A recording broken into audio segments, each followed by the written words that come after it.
¿Qué pasa, amigos? My name is Ash, and today I wanted to make a follow-up to my previous Stadia video. This time, however, I wanted to discuss the flaws and potential downfalls of Google's newly unveiled game streaming service. My first video on the Stadia service, which I'll link down below, was more of a hype video, touting all of the amazing features that Stadia will be bringing to the gaming industry. This video, however, will be analyzing where Stadia could go horribly wrong. We will look at the foreseen flaws in Google's plan, as well as how Stadia could end up destroying all competition that we currently have in the world of gaming, among other expected and possible issues.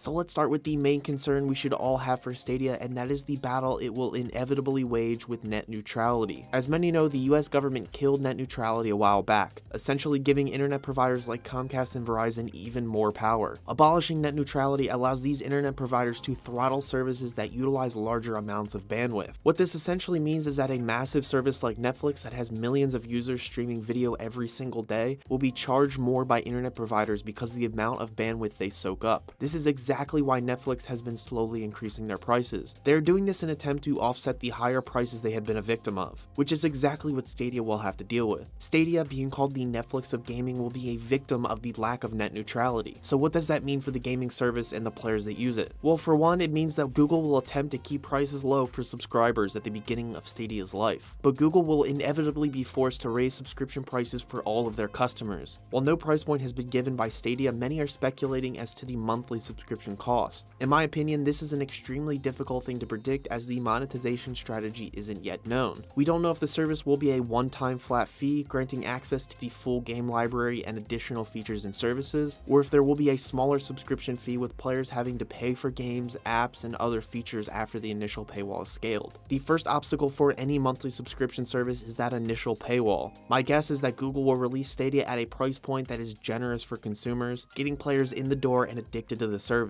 with the prices being increased sometime shortly after launch, possibly in the first 6 to 12 months. However, most are speculating that Stadia will be an online store much like Steam or the Epic Games Store. If Stadia were to be a monthly service, it would most likely be far too expensive for the average player to pay per month. That, along with the fact that a game streaming service would see the game publishers and developers turn against Google and Stadia in a big way. Streaming their games would see the overall sales of those titles plummet in a very damaging way. The only scenario that would leave those game creators happy would have Stadia paying millions for the use of those games, much like Netflix does for its major shows like Friends and The Office. Who knows if that system would be feasible for anyone involved, so for now we can only assume Stadia will be a game store that doubles as a cloud streaming service.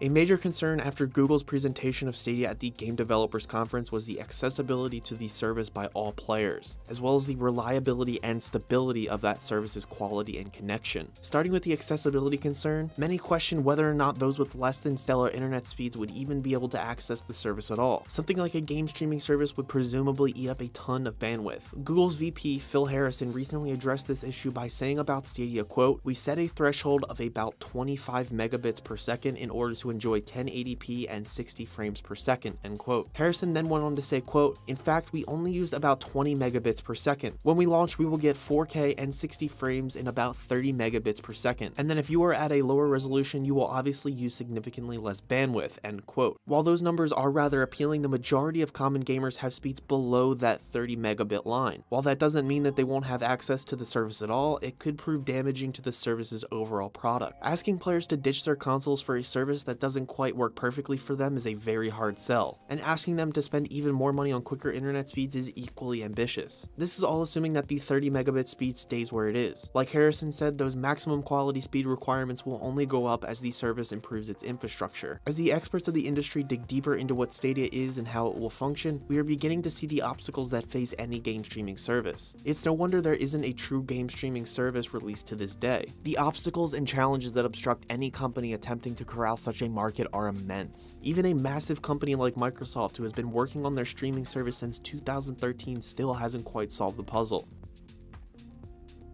Speaking of Microsoft, we move on to our next concern surrounding Stadia as well as the entire game streaming market as a whole. That concern has little to do with individual competition between Stadia, Xbox, and PlayStation, and a lot more to do with competition for the gaming industry as a whole, how Stadia will affect the health of that industry, and the possible adverse ailments that could come from Stadia's entrance into the market. Before we dive into the grand scale possibilities, let's focus in on the current competitive climate that Stadia will be born into. For starters, Microsoft and Sony have also been working on their own game streaming services for nearly a decade now, and the news that Google would be entering that market surely made those console companies cringe. However, Sony and Microsoft have been a massive part of the gaming world for a combined 43 years. The first major advantage is obviously the built-in consumer base that both gaming companies currently have playing on their consoles, and the second being the knowledge and experience that will go a long way towards making a more efficient and consumer-friendly product. With that being said, this in no way guarantees that either of the console companies will beat out Stadia, but it surely is yet another obstacle that will be placed in front of the team at Google. This competition may also prove to be an obstacle for the console companies Sony and Microsoft, which brings us to a prediction that foresees a very bleak future. Many believe the future of gaming will reside in the cloud. As a massive fan of physical hardware and the Xbox console, this pains me to hear, especially because I know that speculation is most likely true. Moving away from physical consoles saves everyone money, as well as materials and resources that go into making millions upon millions of consoles. For many experts, that is the exact spot where trouble will arise. The consoles delivered by each company brought with them tech, formats, and applications that made each console unique. If the entire industry were to become solely streaming services, each service would start to look near identical. Yes, each variation would most likely have exclusive games or apps, but for the most part we would see a lack of variety. The best comparison for a possible future like this is the cell phone industry. At this point, iPhone and Android have phones that do all of the same things at near identical qualities. While it is illegal for companies to collude about their products and the prices for which they sell them, it isn't illegal to create a market that is essentially a shared monopoly. Comcast and Verizon also have this sort of shared monopoly stranglehold on certain areas of the country. Both companies in the shared monopoly mutually agree to an unspoken agreement where both companies only incrementally upgrade their technology. In the case of the phone companies, both brands release new phones every year, but at this point, neither releases groundbreaking or unique features that can only be found with one brand. This is the death of capitalistic competition. True competition comes from companies providing similar products, but disagreeing on how they should be made and provided. For example, the Nintendo vs Sony competition comes from each brand improving their specific product to make it more enticing. If all companies were to turn into a game streaming service, we may see the death of a truly competitive market. With consoles, each company chooses a large variety of directions with which to take their product. Nintendo went from handheld to stay-at-home consoles, then finally settled on a great hybrid console. At the same time, the two console giants stayed with the in-home consoles, with each developing different styles and spin-off products like the Xbox Kinect and PlayStation VR. While some of the unique products are not the most successful, it's the principle of what those products represent that is truly important. It's the variance, the ingenuity, the innovation that those products represent. That is what we may lose out on in a purely digital future. Maybe we are all just getting older and more cynical, but in the same thought, we have seen this happen before and it almost never works out for the best. So those were some of the major flaws in Stadia's plan, as well as some of the obstacles that they will surely face in the short and the long-term future. Like I said, I don't want it to seem like I'm ragging on Stadia too hard. I'll have my hype video for Stadia linked in the description below. It's basically the complete opposite of this video where I talk about all of the amazing features we will see once Stadia releases later this year. Anyway, that will do it for this video. Make sure you hit like, click or tap that subscribe button to become the heart of this gaming channel, and be a part of the conversation in the comments below by telling everyone how you feel about any and all of the points I made in today's video. And for more gaming analysis, news, reviews, and opinions, stay here on Ash Heart.